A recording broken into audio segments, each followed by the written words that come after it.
Today's interview is with Dr. Robert Valenzuela, who's the director of penile prosthesis surgery here at the Icahn School of Medicine at Mount Sinai in New York City. Dr. Robert Valenzuela played a big influence in my life in the field of urology, because when I was a naturopathic medical student, he brought me to his office to practice urology from a natural perspective. So that if it wasn't for Dr. Valenzuela offering me an internship and then work in his office once I graduated in urology, there would probably be no Dr. Geo and experienced Dr. Geo in urology and men's health for all these years. In today's podcast, we talk about the whole process of gaining sexual function after medical treatment for prostate cancer. Robert and I go through the pre-hab process of sexual function. So that's the what to do before surgery or before radiation. And then what's important from a surgical standpoint for the radiation or from the radiation. And then what to do afterwards. What are your real options after surgery to regain sexual function? And even we talk about sexual function in men on androgen deprivation therapy and ADT. So, Dr. Robert Valenzuela, sexual rehab, sexual function after prostate cancer treatment. Let's go.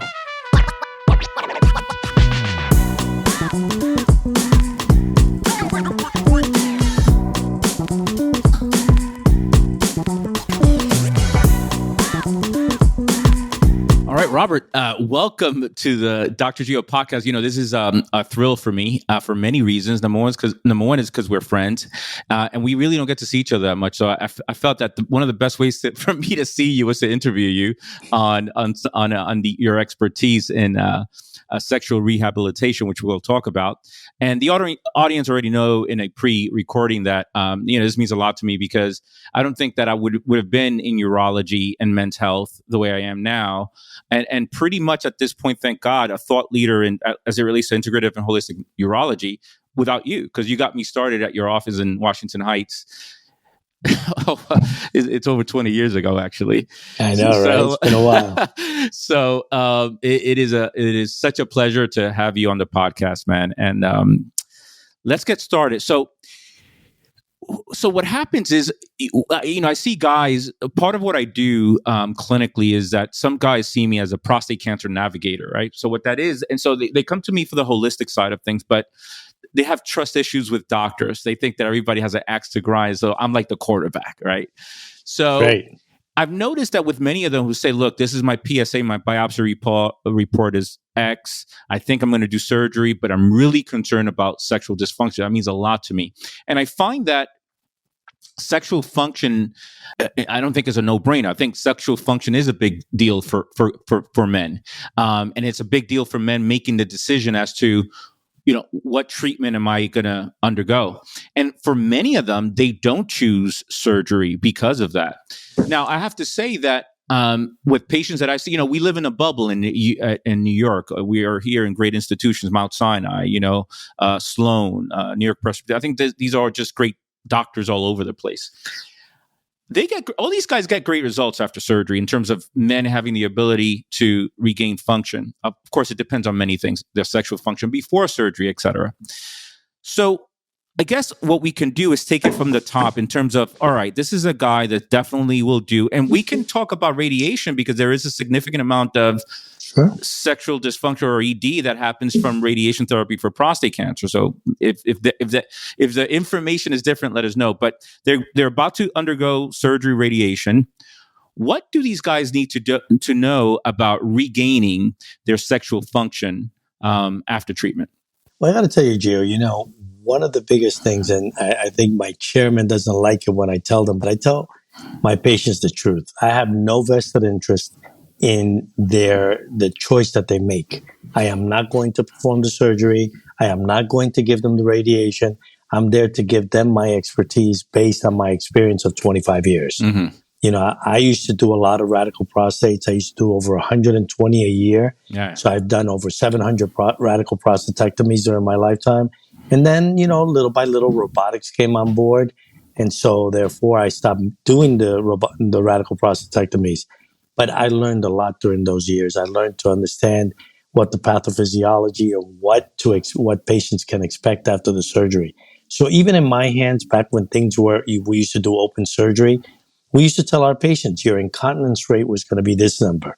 Your erectile dysfunction rate was going to be this number. And I say that superficially because the numbers have changed. Right. Back in early 2000, back before the robot, you were looking at an incontinence rate of about 15 to 20%. That's very steep. In my hands, I used to have an incontinence rate of about 10%, and that's because I was trained by some of the top guys, and I used to have excellent results. But I got to tell you, with robotics now, incontinence rate, probably around 5%. And the reason why that's important, actually, as we segue into ED in a little bit, is because if you cannot get your continence correct, you can't function. You're not going to worry about sex. You're not going to worry. You're not going to worry about it. Right. It's secondary because it's quality of life issue. Right. It's a huge quality of life. So the fact that we've gotten that under control, it's huge. It really is amazing, and patients have done so well. And with the prehab and the work that you do beforehand, with getting them to do the exercises and getting them on the proper diet and lost weight, all these things really help post-op, and not only with the incontinence, but the erectile function. And that's why I start off always discussing urinary incontinence, because, like you said, if you cannot get the urinary incontinence under control, forget about the sexual function, right? Because you're not going to be interested in it until that happens. So, one more question as it relates to just the surgery itself. So, you think, or that the robot itself, obviously the surgeon, but the robot has significantly in terms of better outcomes from urinary continence and even sparing the nerves in comparison to open prostatectomies? Absolutely. We used to swim in a pool of blood when we used to do these cases. Now, when you look at the robotic cases, everything is magnified. Right. It is crystal clear. Right. There is very little bleeding. One of the biggest complications of radical prostatectomy was transfusion rate. Sure. Patients used to get transfused not almost regularly, but I said about 10, 15% of the times. Right. Now it's very rare that a patient gets a transfusion. So the magnification, the techniques have evolved in a way that you approach the prostate in different planes. There's something called now with retroperitoneal or space of Retsua sparing radical prostatectomy that really seems to enhance the visibility and be able to spare the nerves and get better continence rate because you get better bladder neck reapproximation. So absolutely, the robot that makes me really happy. I remember when the robot came out, because it's more or less when I first started with you. Oh my God, you remember that? and so there was a lot of anti-robot, including people even from my own institution who still not anti-robot, just doesn't do it. But I won't mention his name because remain nameless. Remain nameless because he's my boss, and he's giving me a great opportunity at NYU. The saying used to be is, oh, you're finding a procedure for an application. Well, guess what, buddy? No longer the case. That's right. And the word, obviously I'm not a surgeon. The word was also, it's just marketing by the Da Vinci company. It's just marketing. Yes. No, it's better outcomes. It really is. It really has. That's great. Absolutely. All right. So the guy wants to, actually, we're going to reverse engineer this, Robert, if you don't mind. So they get the surgery. How can they best, right? So there's two things that I think happen. One is there is some shrinkage of their penis, and you could let us know how correct that is, and if so, by how many inches or so. The second thing that happens that they care about is like, can I get an erection, and how can I do that? So obviously sparing the nerve. So go ahead and take it away. So Geo, let's keep in mind that the day you get the diagnosis of prostate cancer, you get erectile dysfunction. Yeah. And you know why that is? Because psychologically you're traumatized. Right. And now you're dealing with a major stressor in your life in which you need to make a decision. Once you make that decision, life becomes so much easier. But during that period of time, sex goes by the wayside. Everything goes by the wayside. If before surgery, the mind is at least 50% that you need for sexual function, that is magnified after that diagnosis, right? Even 100%. Right, exactly. Right. So the first thing I tell my patients is, look, we picked it up in time. You're not going to die from this. Okay.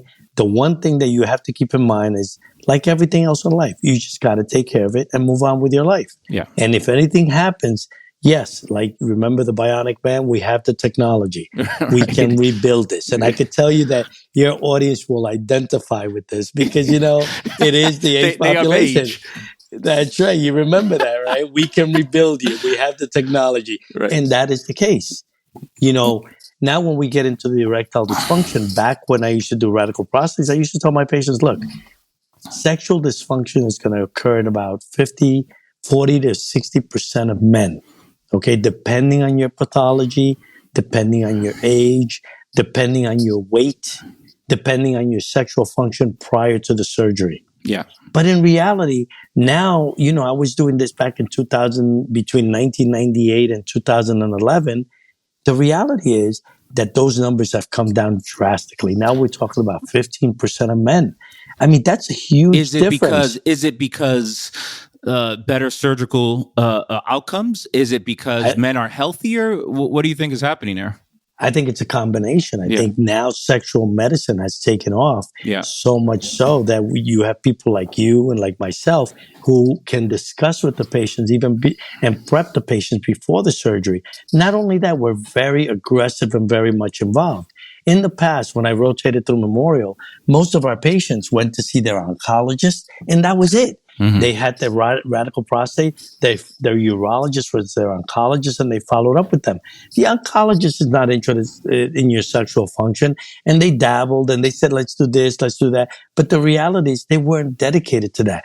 They were dedicated to oncology. Right. Now you have specialists, people who are focused on treating sexual dysfunction. So we've learned so much, and there's so many different types of treatments that we can do, and we start right off the back.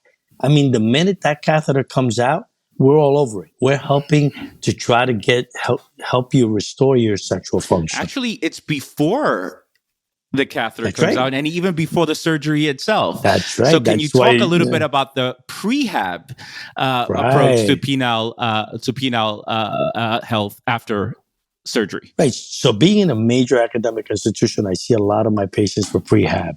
These are patients who have been diagnosed with prostate cancer. So a couple of things I take into account. Like I said before, having the experience of knowing their pathology is extremely important. You want to know what the MRI looked like. You want to know the grade of the prostate cancer. You want to know, yes, their BMI is going to make a difference. Their diabetes, and of course, their surgical pre-intervention sexual function. What's the SHIM score? What's the minimum SHIM score that you think of that will help? So SHIM score is a questionnaire that every man gets in your urology office. Right. The highest you could get is 25, which means you function very well, optimally, sexually. Right. And then 0 is 0. You don't function at all. What's the lowest SHIM score you found that after surgery that where they can regain, all things considered, spare nerves, healthy, low BMI?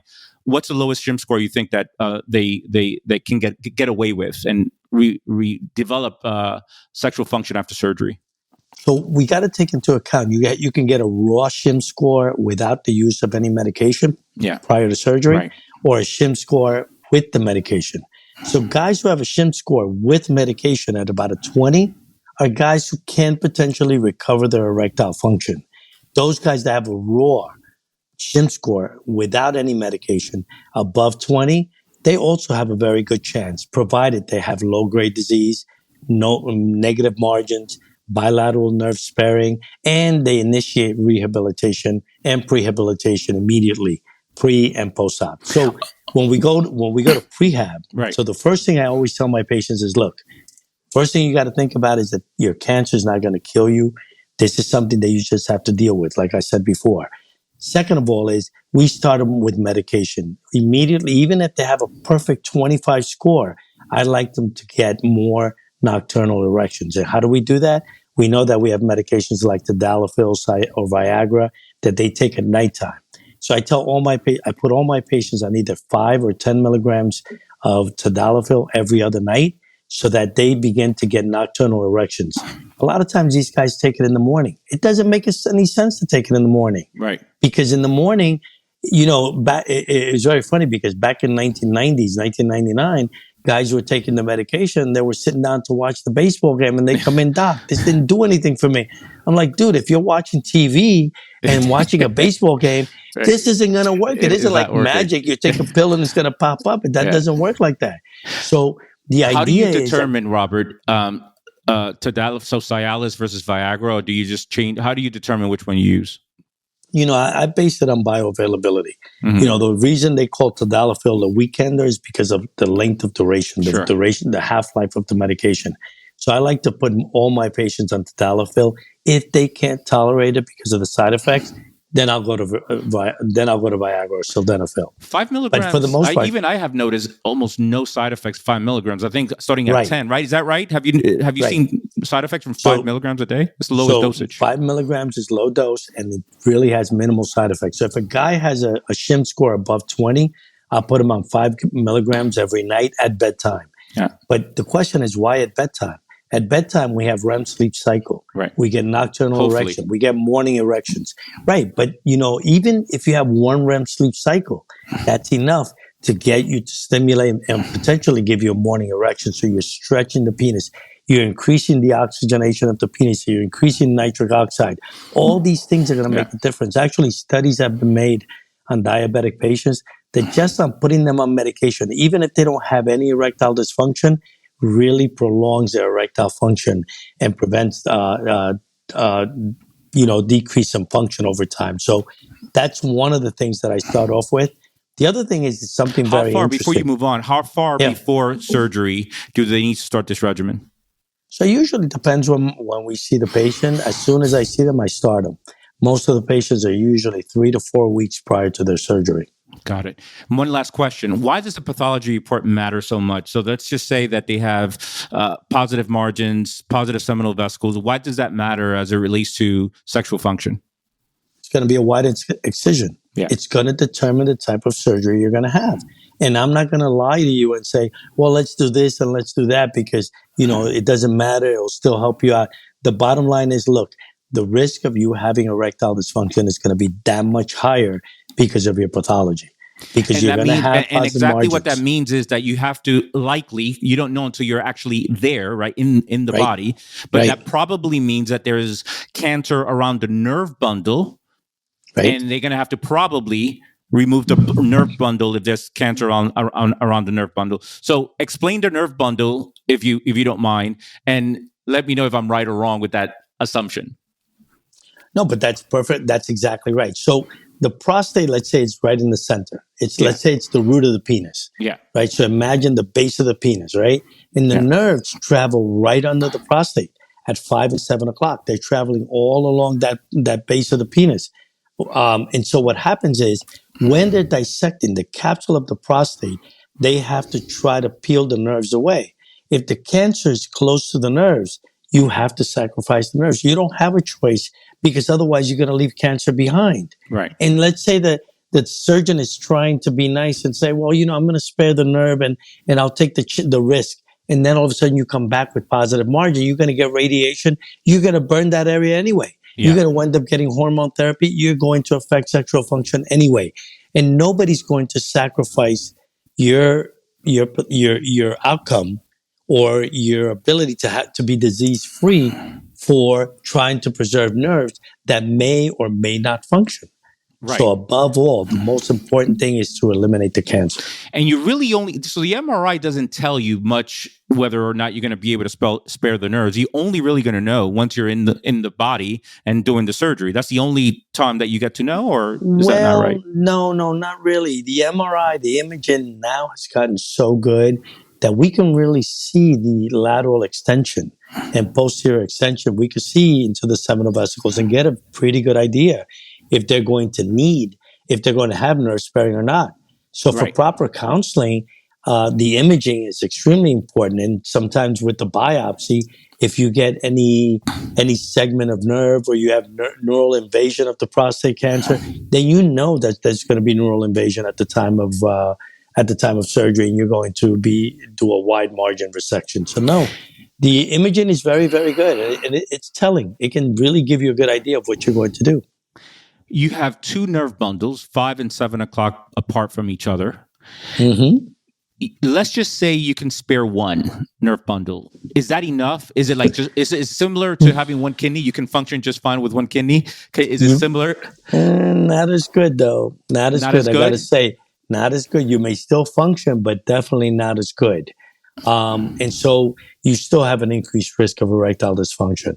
But that being said, you need to look at a long term and see how the patients do. Some patients recover extremely well, even after having, wide margin excision. It's surprising how some of these patients can recover because, you can With have one nerve aberrant bundle. innervation with one. Yeah, you can see Yeah. that.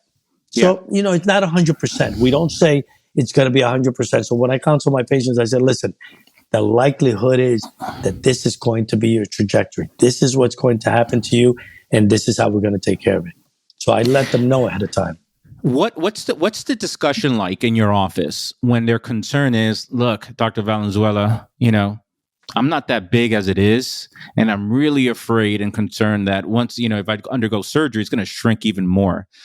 So question number one is, by how many inches does it typically shrink? And if I'm using the right units? And number two is, what's the conversation like? It's a very easy conversation in a way that I try to explain to them that the shrinkage, first of all, occurs because of lack of use and ischemia, lack of blood supply. So when the penis is not in use, what you usually wind up getting is the penis retracts, you get decreased blood supply, and patients get depressed. They're incontinent, they just had surgery, they forget that their penis exists, and then they realize, hey, one day they wake up and say, yeah, I got to get this going again. So what we see is anywhere from 2 to 3 centimeters decrease in size, which is, I like to say in centimeters because it's going to be about an inch and a quarter. Sometimes patients can complain that they've lost that kind of length. It happens more with patients with comorbidities, patients who are hypertensive diabetics, patients who have who get radiation, who get hormone therapy, because there's a couple of factors that are involved. Number one, yes, is vascular. Number two is hormonal. Okay. And number three is the quality of the tissue. So I like to compare the penis like a sponge, like when you wash dishes, right? You take a sponge, a brand new sponge, it's nice and it fills up with water very quickly. Take an old sponge, you see it's crackly and it doesn't fill up the same, doesn't expand as much. The tissue's still there. The tissue is it's elastic and it's still there. But what it is trapped in fibrosis because it cannot expand properly. That's where the shrinkage is. It's not that we pull your penis and we make it shorter. Is that the elasticity is decreased due to the surgical trauma, due to the ischemia, due to the hormone manipulation. All these things wind up affecting the size of your penis. And naturally, if you don't use it, you lose it.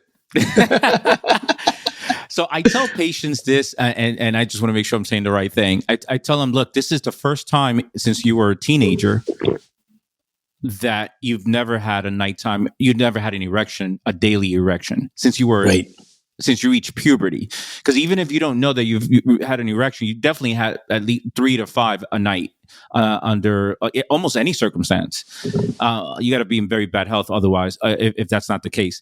But when they have surgery, that's the first time in their however many years that they haven't had a nocturnal or a nighttime erection. Is that the case? That's true. For most guys who are healthy, especially when you get a 50-year-old or a 60-year-old guy who's athletic, who's healthy, who's had normal sexual function, it's a shock to the system. Yeah. But they're also shocked because of the surgery. Yeah. Yeah, that's so right. now what we've learned is to prepare them ahead of time. They get them prepared to understand that as soon as that catheter, even before the catheter comes out, they're taking the medication. They're paying attention to their sexual organ. They're stretching the penis out. They're looking for circulation. And now I was going to mention there's a new toy that is actually making a very, very, I think it's going to make a big difference for our patients. It's what's called a FirmTech ring, which is, think of a Fitbit for your penis. Can you imagine that? Okay. Is there an app? Is there an app associated with it? There's an app for that. And then what? So then it tells you about nighttime erections and things? That's right. You remember back when I was growing up, when I was in residency, we used to do what's called a Rigiscan. Yeah, exactly. And this was a monster. You had to put these 2 rings on your penis and this piece on your leg. And then you had to sleep with this thing overnight. And then it would measure your erections during the night. Well, now there's a ring. Well, no. Wait, before the rigid scan, Wasn't was there a like stamp test. tape or something around the penis? The stamp If test. the tape broke, That's right. that was a sign. Right? The stamp test. That's right. You put a roll of stamp around your penis. Right? That's right. So now we have a Fitbit for your penis. That's hilarious. And it tells you what. It is great. What you do is, it's amazing because they're still working on the technology, and I think it's going to go a long, long way. So what it does is you put it on, and what it does is it measures your nocturnal erection. It gives you the strength of the erection, the peaks, the number of erections, the duration of the erections, and it traps more blood in the penis. So therefore, it allows better oxygenation. So I tell my patients not only to wear it at night, but now what I'm doing is I'm having my patients wear it before the surgery so that they can see what their erections are like before the surgery. And then after the surgery, I tell them to wear it, and they keep wearing it, and then we compare the graphs before and after. Is it commercially available? Yes, it is. It's direct to consumer. Why are they not sponsoring this podcast? Dude, I told them about you. I told them this should be the case. I mean, because come on, every radical prostate patient should have one of these things on their hands so that they get to know their penis. Get to know your penis. That should be a show in itself. Get to know your penis. What's the name of it again, Robert? It's FirmTech. So if you Google it, you'll see it right there. FirmTech. Yeah, FirmTech ring. So it is really amazing. It really works really well. And what I like about it is not only are they looking at measuring your erections, they say in the long run, they're going to be able to measure your oxygen tension. They're going to be able to measure your blood pressure of your. I mean, everything. Everything, baby. Even how you're sleeping. If you're sleeping standing up or sitting down, it really is a Fitbit. It really is. So I met the guys. I'm not surprised. I'm actually working on I'm going to be working on a study with prostate cancer patients, with diabetics. I'm going to be working on a study with that and look at also at the different types of therapies that there are, including just medication, including shockwave, Botox, all these other type of treatments that are out there. So amazing. So we got the prehab done. They undergo surgery. Let's just say, all right. Should we make the assumption that they will, if both nerves are removed, so both nerve bundles are removed, they really cannot get an erection without something else, surgery? Assistance, right. Yeah. So surgical assistance, not necessarily. No, not necessarily. So without two nerve bundles, right, you can still get erections with assistance. So when we talk about assistance, it depends on your blood flow. Let's say you have excellent blood flow. You may be able to get erection with high dose PD5s like tadalafil. You may be able to get it with getting 20 milligrams of tadalafil. Really? Using tadalafil every other night and then 20 milligrams on the day that you're going to have intercourse. You may get full enough. And now with this ring, they can actually potentiate the erection even more and measure it. So that's number one. Wow. Number two, there's a spectrum in this problem, right? So you have people who respond to low dose, high dose, and then we automatically go to injection for a lot of these guys. Tell us about the injections. Yeah. So there's something called Prostatil, or there's also Trimix, which is a combination of different drugs to help you get erections. And these are injections that are injected directly into the penis. I know it sounds really scary, but I got to tell you, it's like diabetics inject themselves all the time for their insulin. Sure. Yeah, but not. So therefore, no.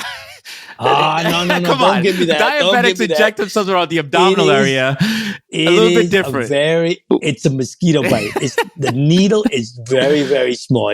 It's a 28 gauge. It's smaller than, it's like a pinprick. Yeah. Hey, there it goes, a pinprick.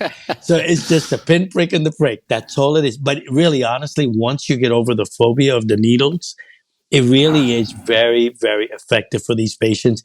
And the earlier they started, the better, because it maintains the oxygenation of the tissue of the penis.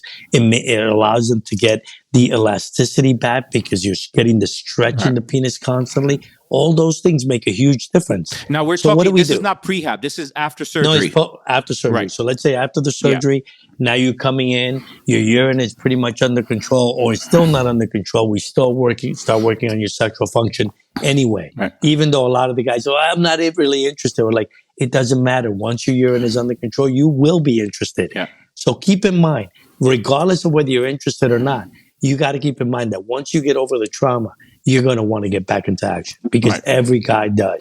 And that's what testosterone does to us. So therefore, at that point, if they start early enough, if they start doing the therapy, what we do is begin to measure the dose that they use. And if they begin to get a very good response, we begin to scale it back. If they're not getting a good response, then we may increase the dose to get them to get a maximum erection. With the injections. Yes. And using in conjunction with the medications as well. So we like to use the terminology multimodal approach. Yeah. It's not just one thing does it all. No, we want to use everything that's available. So there's other things that are out there that are available as well, especially for guys who are mild. Let's say you're responding to medication, but you're not getting quite the erection that you want.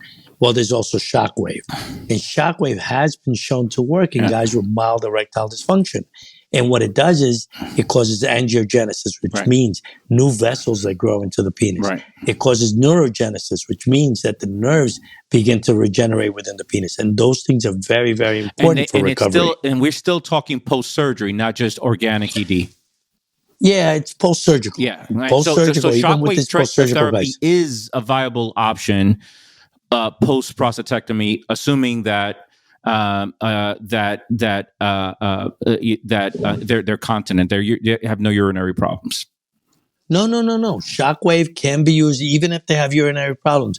The only caveat is that they need to have erectile function. Shocking a penis that has no erectile function is not going to work. Got it. Okay. They need to have some response. I say they need to have a shim score of at least that's detectable, 14, 15, preferably 17 and up. Right. Those are the guys that are going to benefit from shockwave. Doing shockwave on a guy who has a shim score of 10, which is, halfway down the road, it's not going to work. It's a waste of money.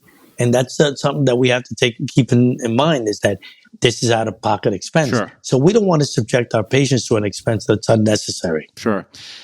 Okay. All right. So we got that under control. So we have the injections, which, getting the dosage, in my experience, it's important because if the dosage is too good, if the dosage is too good, then too high, the problem is, of course, that they get an erection that doesn't become flaccid. And I remember, I forgot who I heard it, but that's an erection that's 2 hours? Is it the magic number that lasts for over 2 hours is a heart attack to the penis. So then that's a scenario where they would have to go to the emergency room and so forth. So it's not quite a heart attack. It's more like having chest pain, and you're not having the heart attack just yet. But 2 hours, I like to tell my patients 3 hours, they go to the emergency room. Yeah. At 2 hours, I tell them to call me. Yeah. And if at 3 hours they still have an erection, they need to go to the emergency room because you want to get treated within a 4-hour window. At 4 hours, it's a heart attack. And you want to get that penis down. 4 hours, the heart because attack. The longer it lasts without oxygen, the more damage it has to the tissue. Right. So therefore, we always begin with a low dose. We titrate all our patients in the office and we keep in touch with them and we titrate them very slowly in order to get them up to speed. That's why getting them, even while they're still incontinent, that they're not interested in sex, it's a great point. It's a great time because you can manipulate it and there's no rush to perform. Got it. All right. So here we go. Nerves may be, and is the approach any different with any other type of prostate cancer surgery, radiation, or any other type? It all depends. Again, the pathology. If they have extensive disease and they have positive margins on the imaging, they're going to get external beam radiation that's going to be wide, and that's going to affect the nerves as well. So, my parents used to have a store. I used to work in a clothing store. Right. So, I always talk about wholesale and retail. Right. That's it, baby, because that's where it comes down to. You either buy wholesale or you buy retail. Right. Surgery is going to be wholesale. Right. You're going to be whacked with everything up front. You're going to take the whole bundle with you, and you're going to deal with everything up front. Right. Radiation is retail. It's a slow process. Yeah. The radiation may last 5 or 6 weeks, but in the end, that radiation is still effective for years to come. That's right. And the damage continues throughout those years. Yeah. So all those patients are going to have some level of erectile dysfunction down the road. It may not happen right away, but it will happen. That will be with radiation alone. But a lot of the patients who get radiation also get hormone therapy. That's right. And what does hormone therapy do? Hormone therapy is not what it sounds like, right? It's hormone suppression. Right. What it does is suppresses the one hormone that stimulates prostate cancer, which is testosterone. And what do we depend on testosterone for? Sexual function and many other things. Sexual drive. Yeah. Sexual drive. Building muscle. Yeah. Building muscle Cognition, mass, a lot bone of things, strength, yeah. everything, all these things. Yeah. And so all these other things are also affected. That's why you got to think very carefully. Am I going to spare my sexual function and go with radiation and hormone versus getting surgery and getting it out and maintaining my hormone levels? Very important decision to make. Robert, I hope you have the answer. I know you will. You are. You've heard this before. Patients saying, listen, I'm getting an erection post-surgery. I'm getting orgasms. The orgasms are way more intense than before surgery. That is awesome, isn't it? It's almost like I'll sign up. Where do I sign up? What's up with that? How is that happening biologically? What's the biology there? Well, you ever jam your finger playing ball? Yes. So what happens? Your finger's bent, right? Yeah. And if you try to straighten it out, what happens? It hurts. It hurts, yeah, sure. It hurts. Yeah. Well, guess what? They just took your prostate, they left your nerves, your body's healing, it's forming a scar. As that scar forms, when you're having sex and the penis is stretching out, it's pulling up against that. And when you have an orgasm, what's the area that pulsates? It's the perineum, right in the bulbar urethra, that area. And guess what? That area has some scar tissue that's formed. And sometimes that's so intense because it pulls on the nerves that it enhances that orgasm. Oh, so because the pulling of the nerve is what's enhancing that. Yeah. So that's so you got to. That's real. It's really interesting, right? Because what happens when you have an orgasm? During sexual activity, you have what's called emission. Emission is the collection of semen within the prostate. Mm-hmm. It sits there until you reach that point where you're going to have a sympathetic discharge and get an orgasm. Not sympathetic, not meaning any sympathy towards anyone. Sympathetic means you're just ready to go, baby. Part of the central nervous system. So it's part of the central nervous system. Okay. I'm done, baby. That's right. it. There's no sympathy. So, okay. No, that's exactly right. So that's what you get. You have an orgasm and that bulbar urethra, that prostatic urethra squeezes down really tightly and causes ejaculation. Yeah. So that's what happens during a normal sexual encounter, normal orgasm. When the prostate is absent, that fossa is empty. And although nothing is filling in there, you're still having that pulsation in exactly the same area where the nerves run. Right. And that area has been surgically altered. And so you have some scar tissue there as well. And I think that's where it comes from. And yeah, a lot of the guys say that their orgasms are very intense. Very intense. That's right. I had one guy that used to cry after every orgasm after his radical prostate. And that is no joke. It's like I draw an image in my head, It's like I see a guy ejaculating and crying right after. And then in tears. That's great. So, all right. So we're moving along.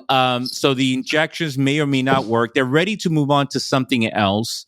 What else is there? So the injection may work or maybe it doesn't, and they're ready to do something more aggressive. What else is there? Well, now the AUA guideline says you don't have to wait to fail everything. You can make your decision earlier on, depending on your potential for a full recovery. So let's say you're on pills and you're getting a shim score of 15, or you're getting a chubby, you're getting an erection of 5 or 6 out of 10. You're not satisfied with that. You get the injections and you're scared of the needle. And even though you get a 10 or you get pain with the injection, you may go straight to surgical treatment. So the next step is, we break it down into blocks. You have your normal, the guys who are on pills, the guys that are injection, the guys that are in the middle that can get adjunct treatment like Botox. And we haven't spoken about Botox in the penis, which is pretty interesting, or shockwave. So let's say all of that happens. Well, guess what? At that point, if they don't want to deal with any of that, they come see me because I'm the mechanic. Oh, they haven't seen you yet at this point?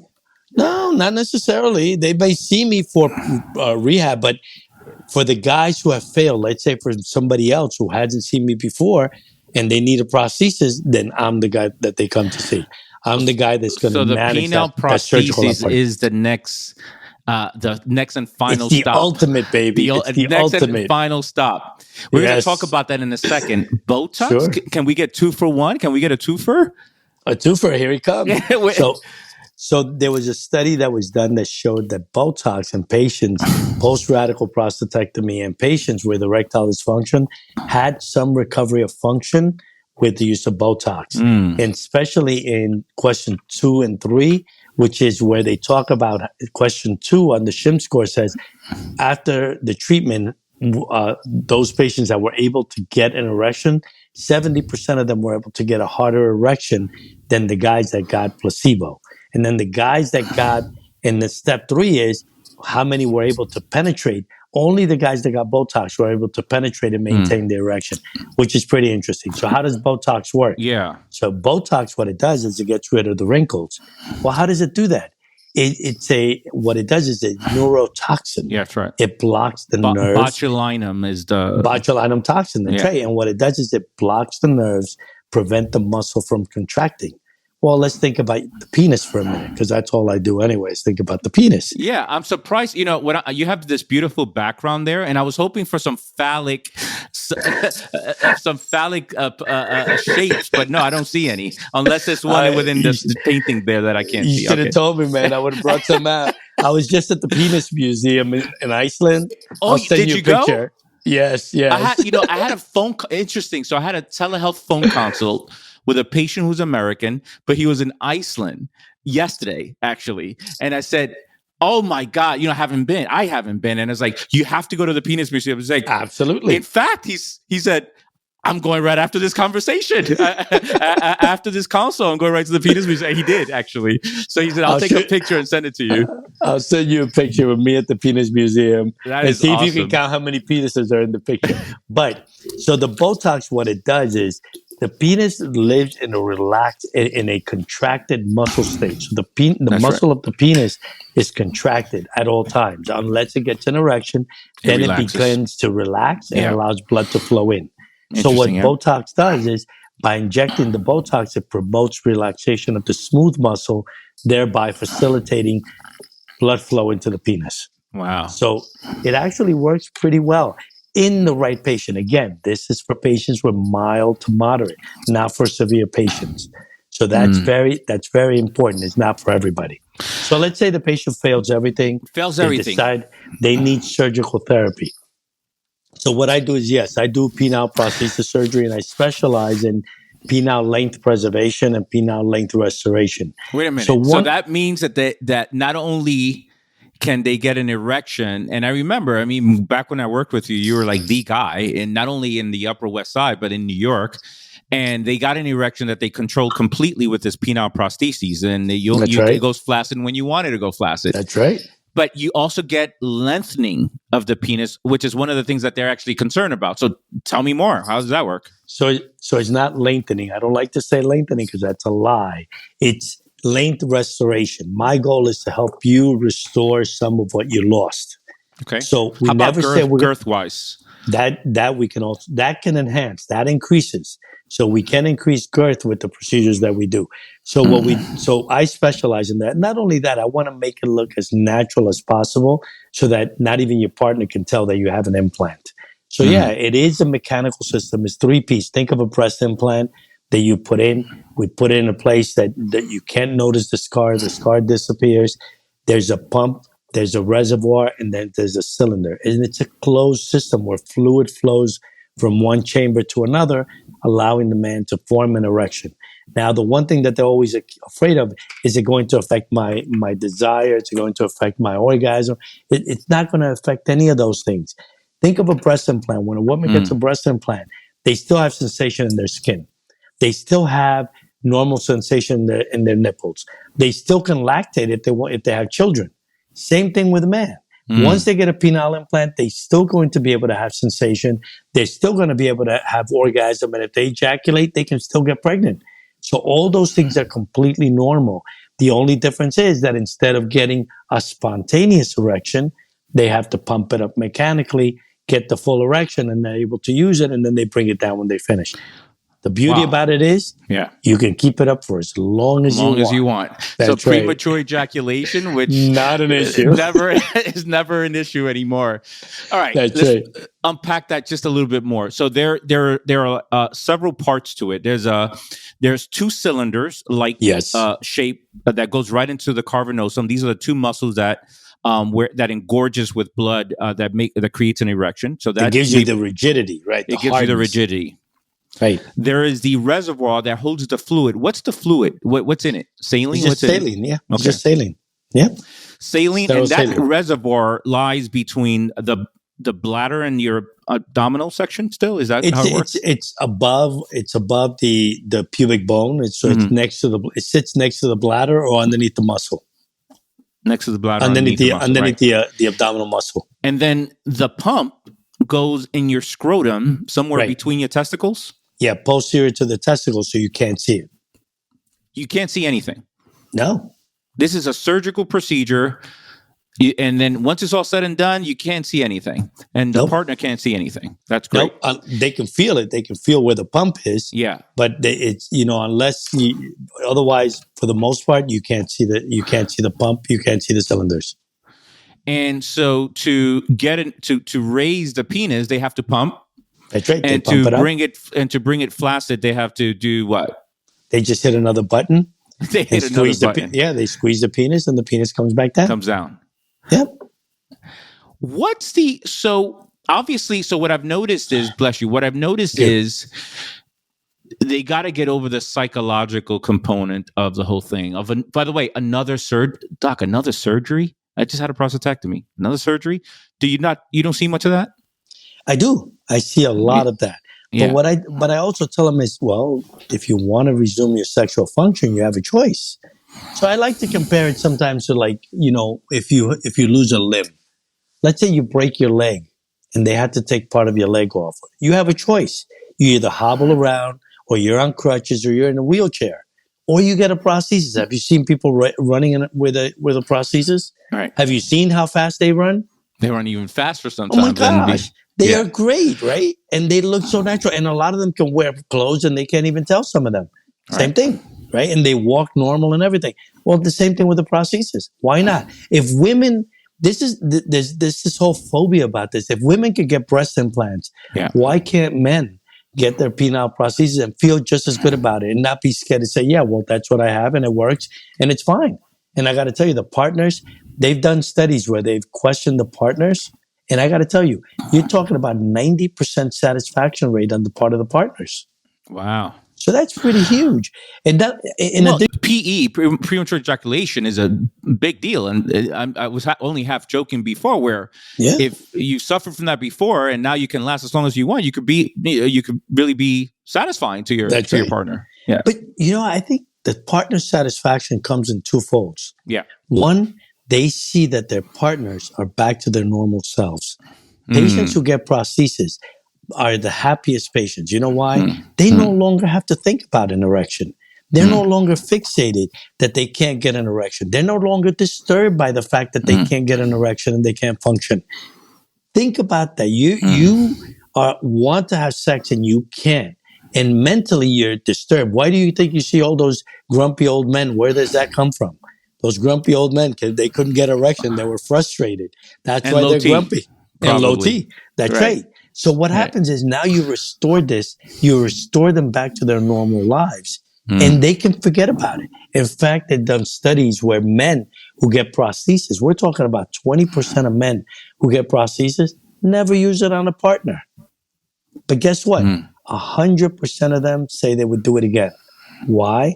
Because you've taken that element out of their lives. They can move on with their lives. They're no longer fixated on the fact that they are not sexually functional and they feel less of a man. That's very interesting. I was going to touch on that. Oftentimes men feel demasculinated after prostate surgery. Absolutely. So this is a method perhaps of them kind of getting their masculinity back to a degree or another, actually. Very interesting point. So this is a piece of equipment. So there has to be wear and tear. Sure. How long before there has to be a revisit where you have to replace the equipment? So I tell all my patients the same thing. This is surgical. There's always a risk of bleeding, pain, malfunction. Any of those things can happen along the way. But with proper use, once you get past the initial risks, we're looking at 10% at 10 to 15 year malfunction. And what we're looking at is at the age gap. Guys between 50 to 60 or 50 to 70 years old, they're the guys that are going to have about a 10% malfunction rate. Guys 70 and up, they have a less than 5% malfunction rate. Why is that? Because the guys that have 50 to 60 or 50 to 70-year-olds are going to be a lot more sexually active. The guys that are 60 and up, they're going to take a little bit. They're not going to 70 and up. They're not going to use it as much. So they're not going to wear and tear as much. Washington Heights with you. Well, I got to tell you, that's right. Those guys are out there, baby. Not those guys. True. but it does. The wear and tear is there. But I have guys who have prosthesis for 20 years and they're still going strong. So it can potentially, with proper wear and tear, it can last a very, very long time. But Geo, given a choice that they tell you, you're going to stay as you are, you're never going to have a normal erection again, or you can have sex for 10 years for as much as you want. Which one would you choose? Yeah, the latter for sure. And I think there's still a psychological what's going in my penis. But I think like everything with your penis, I mean, everything with the way guys think of their penis, injection, the potion, they just very kind of, you got to get over that hump. That's right. No, it sounds great. Now, lastly, before we wrap it up, the guys on ADT, interestingly, there have been some guys on ADT that I've noticed that, and I don't think they're lying. They don't have no reason to lie. That they said, "Look, I'm sexually active. I got married not that long ago before prostate cancer. Now I'm in ADT. She's young or whatever the case is, and I make it happen. And sometimes they will it or something with injections or something." What's your experience with sexual function after androgen deprivation therapy in terms of obviously desire is minimized, but guys that want to stay active? Mind over matter. Yeah. Guys are very visual. And if you see something you like, yeah, you can will it. But can they see something they like and like it with no T?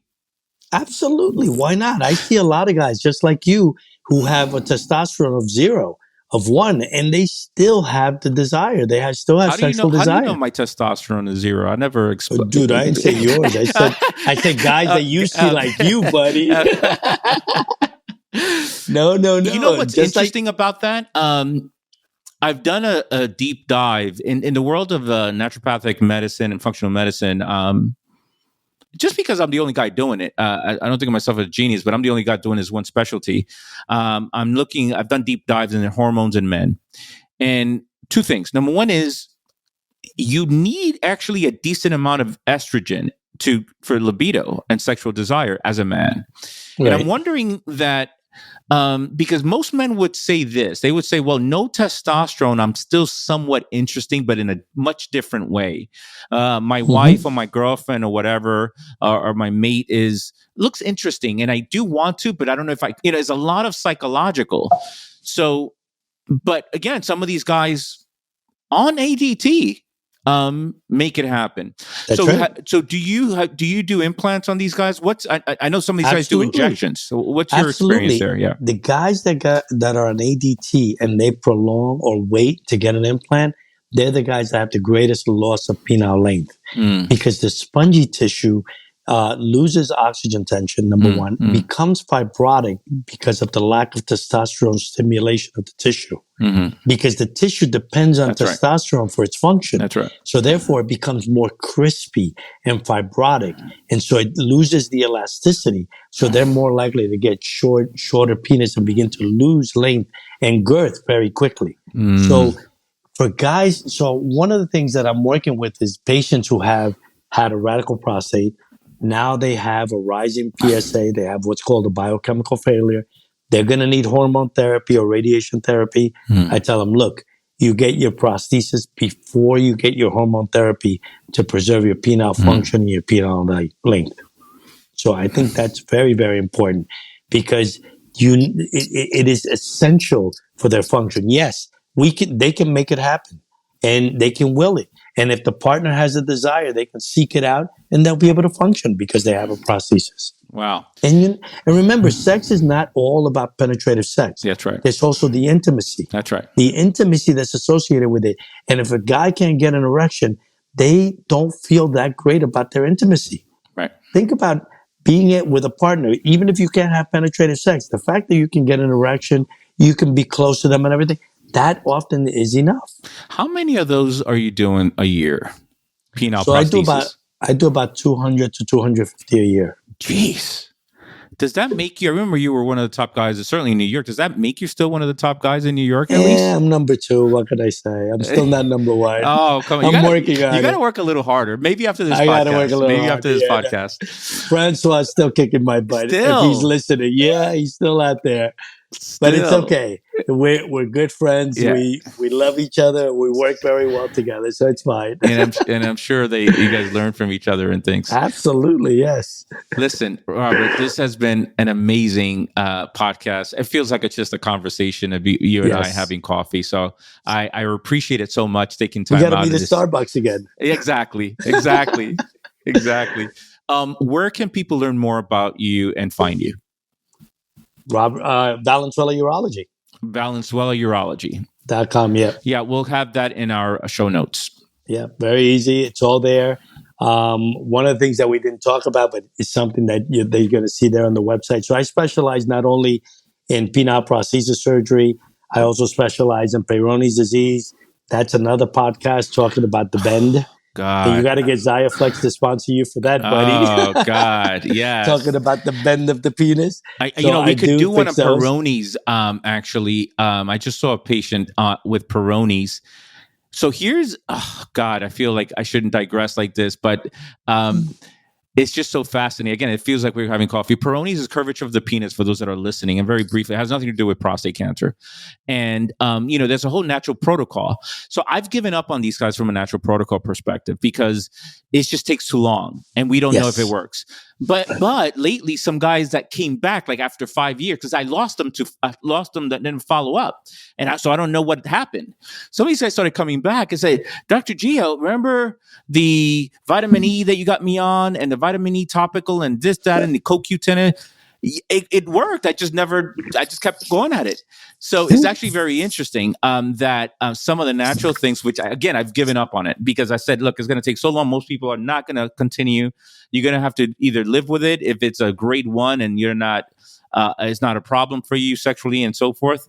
And then that's so that is a conversation that we'll have. That is a conversation. Absolutely. But firm tech, I'm going to look out for those guys. You got to look it up, baby. I'm telling you, this is every patient should have one of those things on. Seriously. If you have a Fitbit or an Oura ring, so this ring measures my sleep quality. There you go. Now you put one on your penis. That's right. Robert, thanks so much, brother. I appreciate it so much, and I hope to see you soon. My pleasure. Likewise. All right, man. Gio, cuídate. Igual. Ciao.